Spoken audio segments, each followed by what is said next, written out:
আরও একটি নতুন ভিডিওতে এক্সাম বোর্ডে তোমাদের সবাইকে স্বাগত।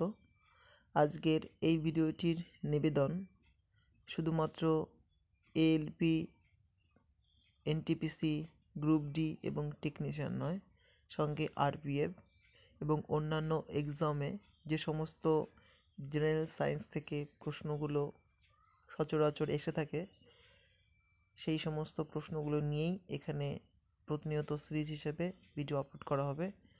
তো তোমরা তাহলে ভিডিওটি শুরু থেকে শেষ পর্যন্ত দেখো, আশা করি তোমাদের ভিডিওটা ভালো লাগবে। তো চলো শুরু করা যাক। চলো প্রথম প্রশ্ন দিয়ে শুরু করি। Which state of matter molecules have maximum attraction force? অর্থাৎ পদার্থের কোন অবস্থায় অণুগুলির আকর্ষণ বল সর্বাধিক থাকে?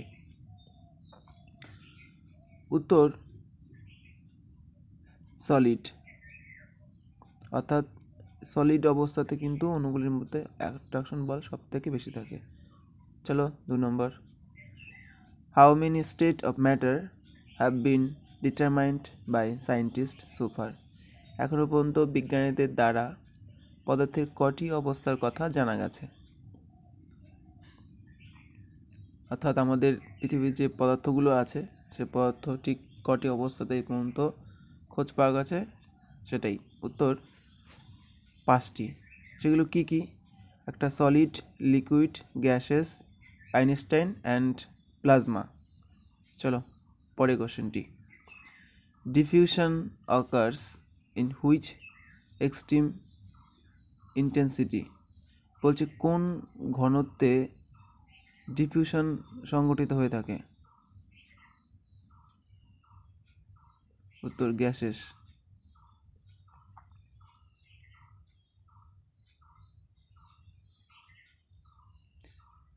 পরবর্তী question, if ammonia is to gas হয় then camphor is to dash, অর্থাৎ কী হবে? উত্তর সলিড। অ্যামোনিয়া যদি গ্যাস হয় তাহলে ক্যাম্ফর হবে সলিড। চলো পরবর্তী question. The rule of constant ratio was given by, অর্থাৎ কনস্ট্যান্ট রেশিওর অনুপাতটা কে দিয়েছিল? উত্তর জোসেফ প্রিস্ট। পরবর্তী question, who propounded the law of definite proportion? অর্থাৎ ল অফ ডেফিনাইট প্রপোর্শনের প্রবক্তাকে? উত্তর জোসেফ প্রিস্ট। চলো পরবর্তী question, Dalton's theory was based on? অর্থাৎ ডাল্টনের যে থিওরিটি আছে এটা কিসের উপর ভিত্তি করে এই থিওরিটা উৎপত্তি? উত্তর কেমিক্যাল কম্বিনেশন, অর্থাৎ রাসায়নিক সংযোগের উপর ভিত্তি করে। চলো পরবর্তী question, who told about the individuality of an atom? অর্থাৎ পরমাণুর স্বতন্ত্রতা সম্পর্কে কে ব্যক্ত করেছিলেন? তোমরা সবাই জানো। চলো উত্তর ডাল্টন। পরবর্তী question, who proposed that each element has a particular atomic মাস?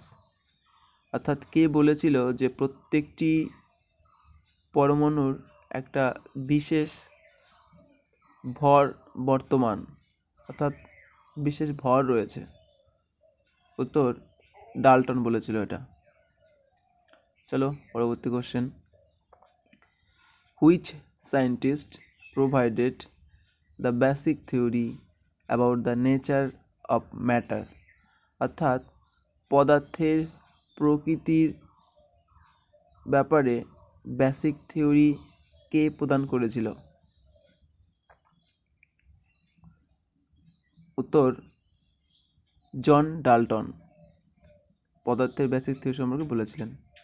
চলো পরবর্তী question, atoms chemically combine to become, অর্থাৎ পরমাণুগুলো রাসায়নিকগতভাবে যুক্ত হয় কি পরিবর্তিত হওয়ার জন্য?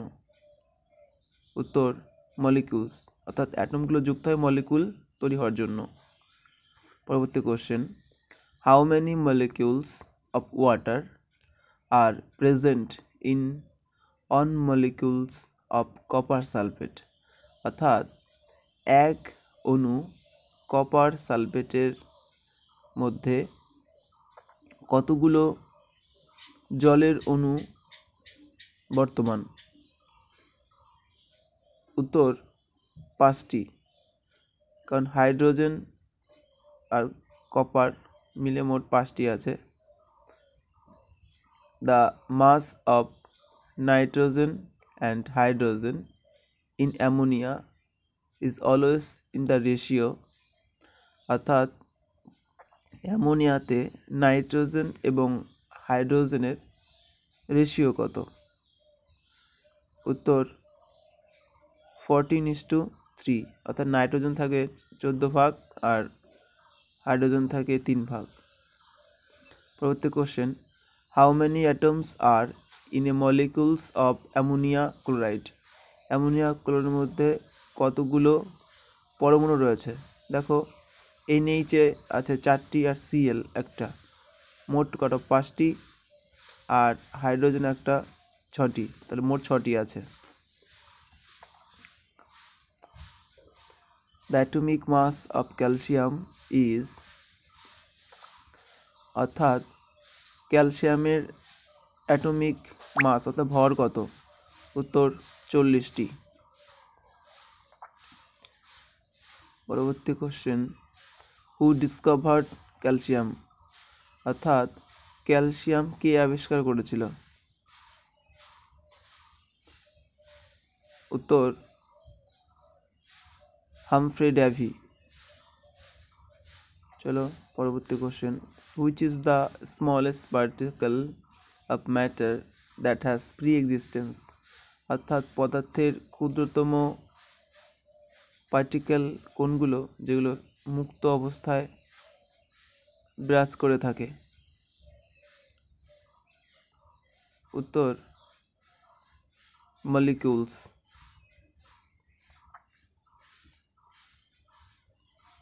পরবর্তী question, what is the smallest possible unit of a compound called, অর্থাৎ একটা যৌগের ক্ষুদ্রতম সম্ভাব্য একককে কি বলা হয়? উত্তর মলিকিউলস বলা হয়। পরবর্তী question, the number of atoms that constitute A molecule is known as it's, অর্থাৎ যে পরমাণু সংখ্যা কোনো একটা অণুকে গঠন করে সেই পরমাণু সংখ্যাকে ওই অণুর কি বলে? জানো এটাকে অ্যাটমিসিটি বলা হয়। Last question, who discovered the word molecule, অর্থাৎ মলিকিউল শব্দটি কে ডিসকভার করেছিল?